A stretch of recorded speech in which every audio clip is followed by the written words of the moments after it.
한밤중마다 두세 번 깨 화장실을 찾다 보면 나이 탓으로 넘기기 쉽습니다.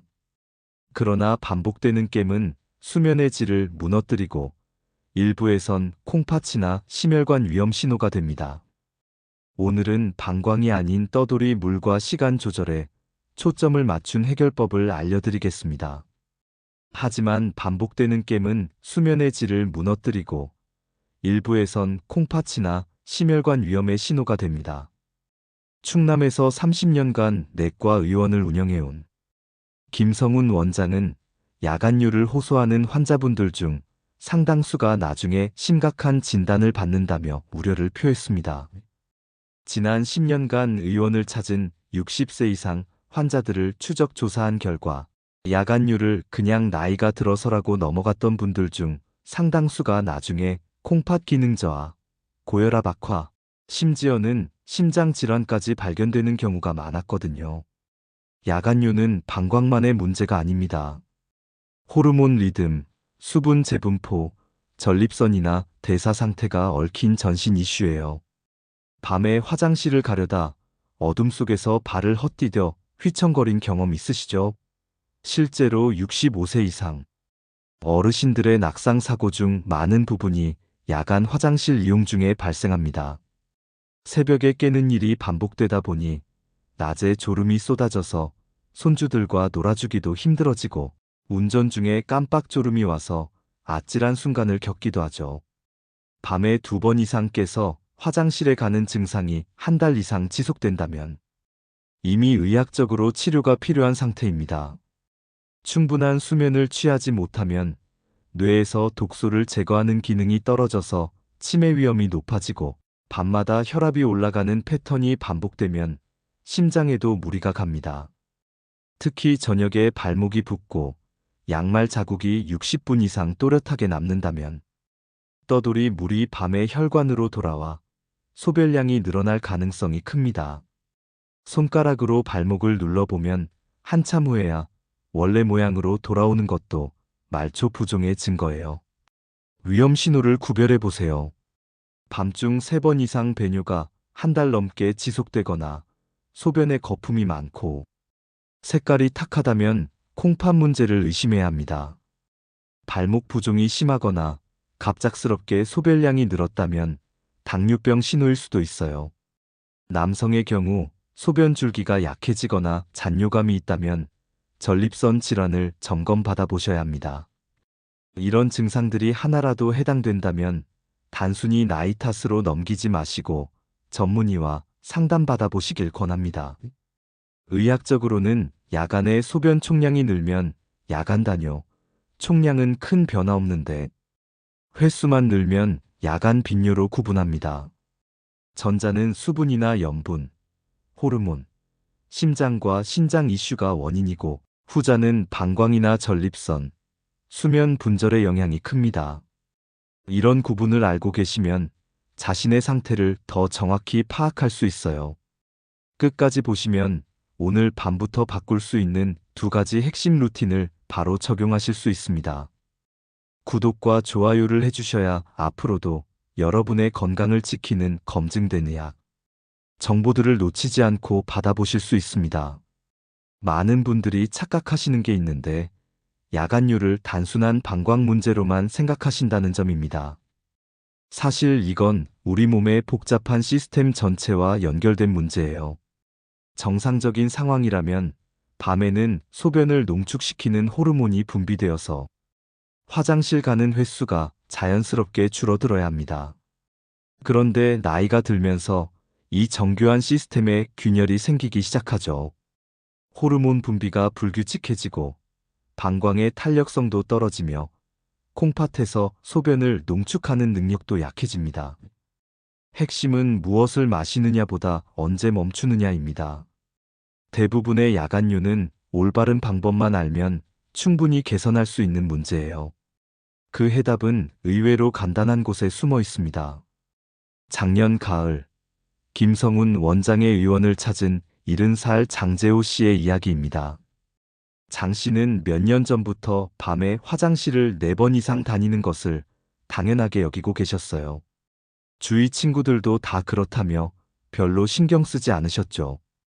동네 경로당에서 만나는 또래 친구들과 이런 이야기를 나눌 때면 모두들 맞아.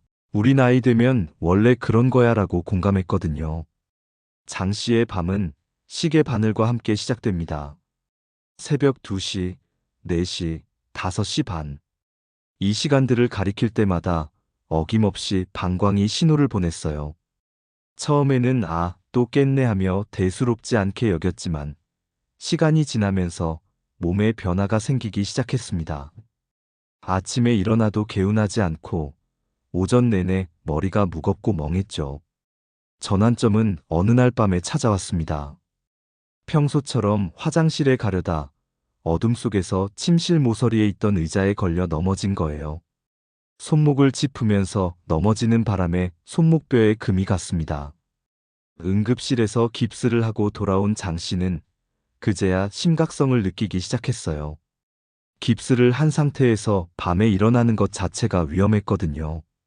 낙상 이후 낮 졸림이 심해져 운전 중 신호대기 때 깜빡 조는 일까지 생겼고 가족들도 피로와 무기력을 뚜렷이 체감했습니다. 예전에는 손주들과 함께 블록도 쌓고 그림책도 읽어주곤 했는데 이제는 졸음 때문에 제대로 대답하지 못하는 일이 많아졌어요. 가족들의 우려는 점점 커져갔습니다. 며느리는 아버님, 병원에 한번 가보시는 게 어떨까요? 라고 조심스럽게 권했고 아들도 아버지 얼굴이 요즘 너무 피곤해 보여요 라며 걱정을 표했습니다. 하지만 장 씨는 여전히 나이가 들어서 그런 거야. 별일 아니야 라며 대수롭지 않게 여겼어요. 결정적인 순간이 찾아왔습니다. 어느 날 아침 화장실에서 소변을 보는데 평소와 다른 점을 발견했거든요. 소변 색깔이 탁하고 거품이 많이 났던 겁니다. 게다가 발목 부분이 이상하게 부어있는 것도 눈에 띄었어요. 양말을 벗으면 양말 자국이 깊게 파여 있고 손가락으로 눌러보면 한참 후에야 원래 모양으로 돌아왔습니다.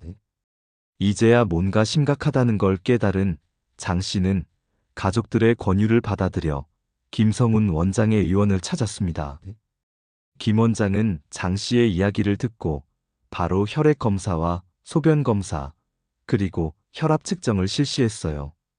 검사 결과는 충격적이었습니다. 장 선생님, 검사 결과가 나왔는데 심각한 상황입니다. 김 원장의 표정이 굳어졌어요. 혈액 속 크레아티닌 수치가 정상보다 높았고 소변에서는 단백질이 검출됐습니다. 더 심각한 건 24시간 혈압 측정 결과였어요. 낮에 측정한 혈압은 정상 범위였는데 밤에는 혈압이 급격히 올라가는 패턴을 보였거든요. 단순한 야간뇨가 아닙니다. 콩팥 기능이 떨어지면서 밤마다 혈압이 치솟고 있는 상황이에요. 이 상태로 계속 방치하면 심장에 더 큰 무리가 갈 수 있습니다. 김 원장의 설명을 들은 장 씨는 그제야 사태의 심각성을 깨달았습니다. 장 씨의 몸에서는 이미 복합적인 문제가 진행되고 있었어요. 낮 동안 다리의 고인 수분이 밤에 혈관으로 돌아가면서 혈액량이 급격히 늘어나고 이를 처리하기 위해 콩팥이 과부하 상태에 빠진 것이었습니다. 동시에 혈압도 함께 상승하면서 심혈관계 전체에 부담을 주고 있었던 거죠. 몇 년 동안 이런 패턴이 반복되면서 콩팥 기능이 서서히 떨어진 것 같습니다. 하지만 다행히 아직 회복 가능한 단계예요. 김 원장의 말에 장 씨는 안도의 한숨을 쉬었습니다. 단순히 나이가 들어서 생기는 자연스러운 현상이 아니라 명확한 원인이 있는 의학적 문제였던 거예요. 이 순간 장재호 씨는 깨달았습니다. 자신이 그동안 대수롭지 않게 여겼던 야간뇨가 사실은 몸 전체를 위협하는 질병의 신호였다는 것을 말이죠. 더 이상 나이 탓으로 돌릴 수 없는 상황이었습니다. 이제 너무 늦은 걸까요? 검사 결과를 듣고 난 후 장재호 씨가 떨리는 목소리로 물었습니다. 김성훈 원장은 단호하게 고개를 저었습니다. 절대 늦지 않았습니다. 건강을 되찾는 싸움은 약국 봉지가 아니라 집안 부엌과 거실에서 시작됩니다. 많은 분들이 병원에 가면 약을 처방받는 것만으로 모든 게 해결될 거라고 생각하시는데 정작 근본적인 변화는 우리가 매일 반복하는 작은 습관들에서 나타납니다. 김 원장이 30년간 수많은 환자들을 진료하면서 깨달은 사실이 바로 이것이었어요. 약으로만 해결하려는 분들은 잠깐 좋아졌다가 다시 나빠지는 경우가 많습니다. 하지만 생활 습관을 바꾸신 분들은 완전히 다른 삶을 사시게 되죠.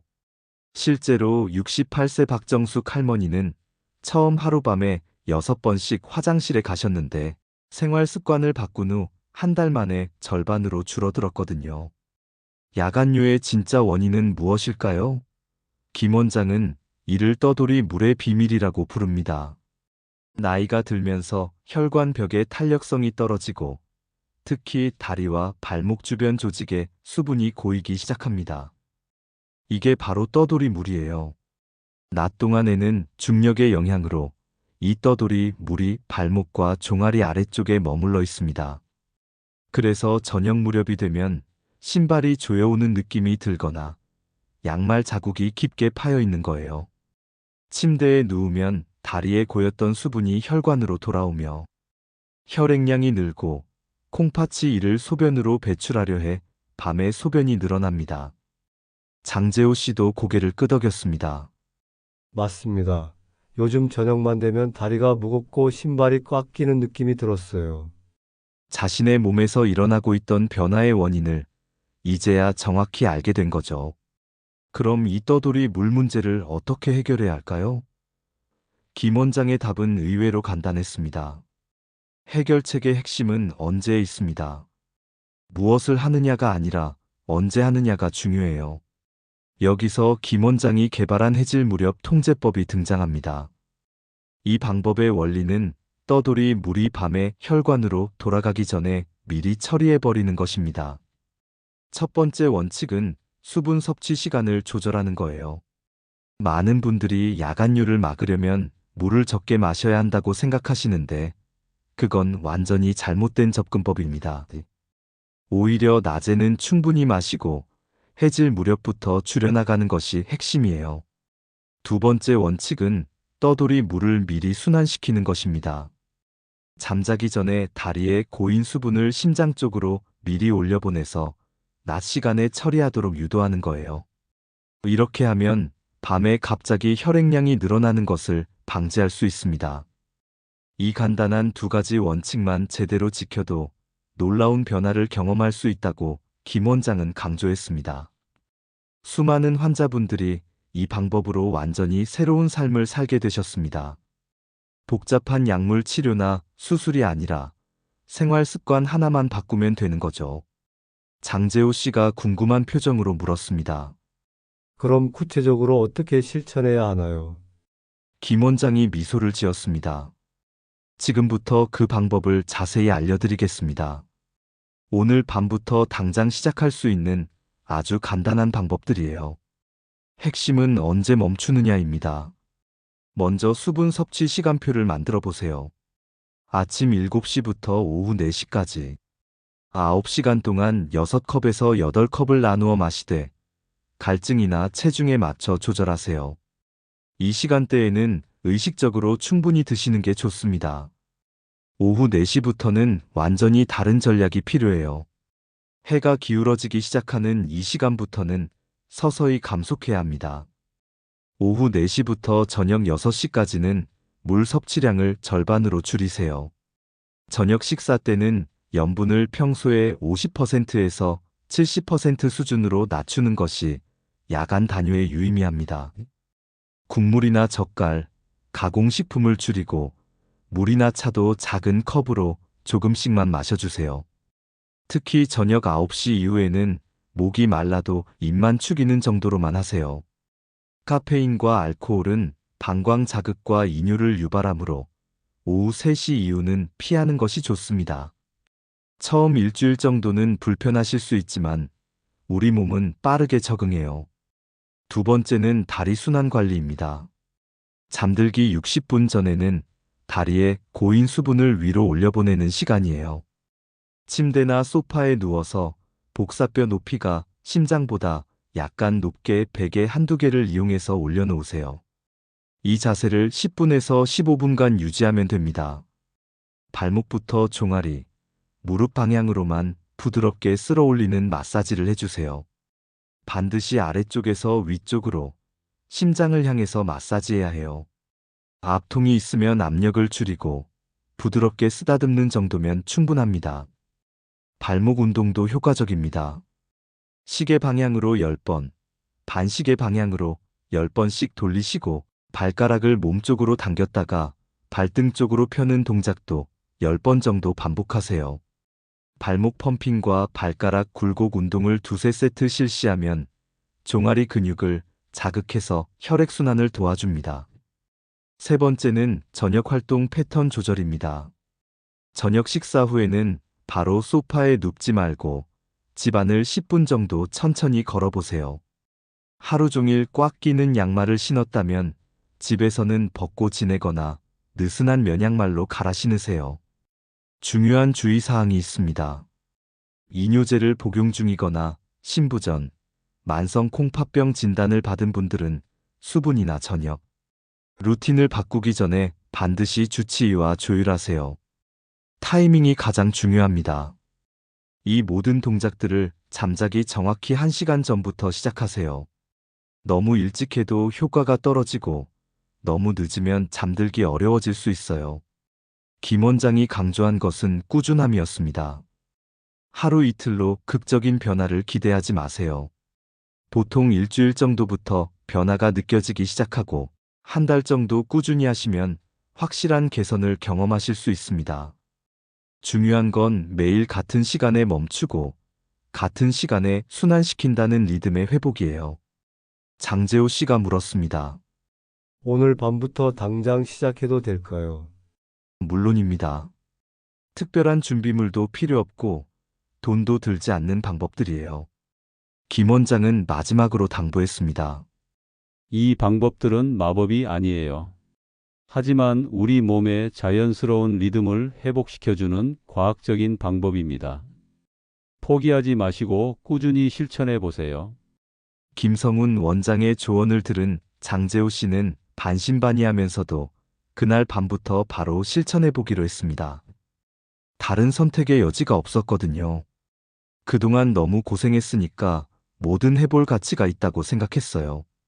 첫날 밤, 장 씨는 평소보다 2시간 일찍 물 마시기를 중단했습니다. 저녁 7시 이후로는 입만 축이는 정도로만 했어요. 그리고 잠자기 전 15분 동안 침대에 누워서 다리를 벽에 올려놓고 있었습니다. 아내는 그게 정말 효과가 있을까? 라며 의아해했지만 장 씨는 묵묵히 의사의 조언을 따랐어요. 첫 번째 밤의 결과는 솔직히 별다른 변화가 없었습니다. 여전히 새벽 2시, 4시, 5시 반에 깨어서 화장실에 갔어요.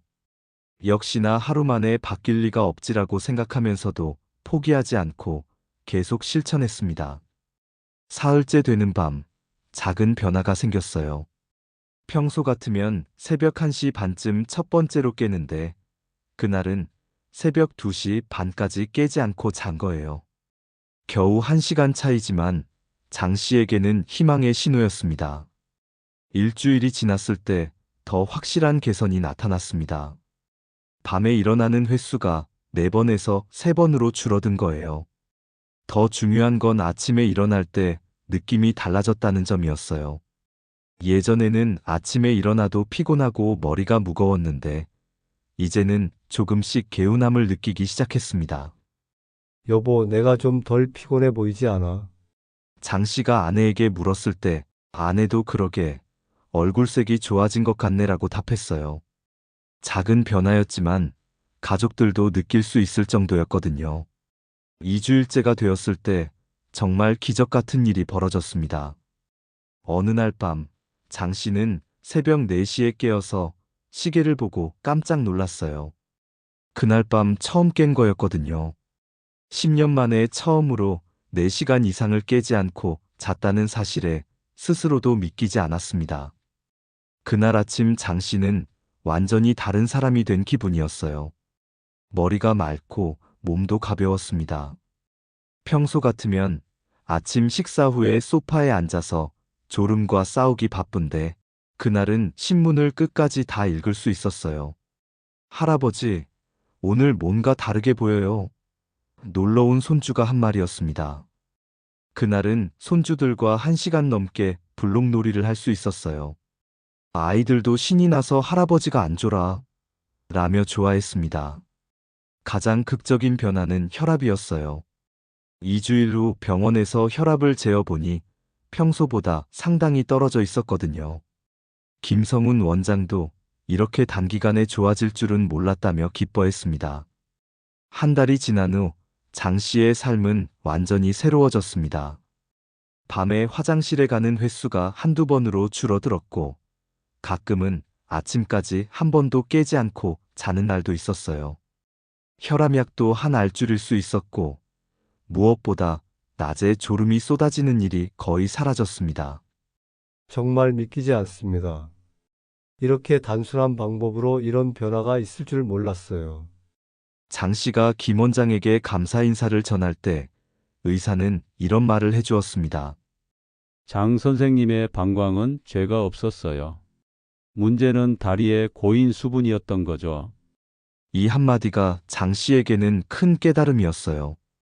그동안 나이가 들어서 어쩔 수 없는 일이라고 체념했던 증상이 사실은 해결 가능한 문제였던 거예요. 장 씨의 변화는 가족 전체에게도 영향을 미쳤습니다. 아내는 남편이 밤에 자주 안 깨니까 나도 깊게 잠들 수 있게 됐다고 말했고, 아들과 며느리도 아버님이 예전의 활기를 되찾으신 것 같다고 했습니다. 장재호 씨의 성공 소식은 동네에서도 화제가 되었습니다. 경로당에서 만나는 친구들이 재호야, 너 요즘 얼굴이 완전히 달라졌네라고 물어볼 정도였거든요. 장 씨는 자신이 실천한 방법을 친구들에게도 알려주기 시작했어요.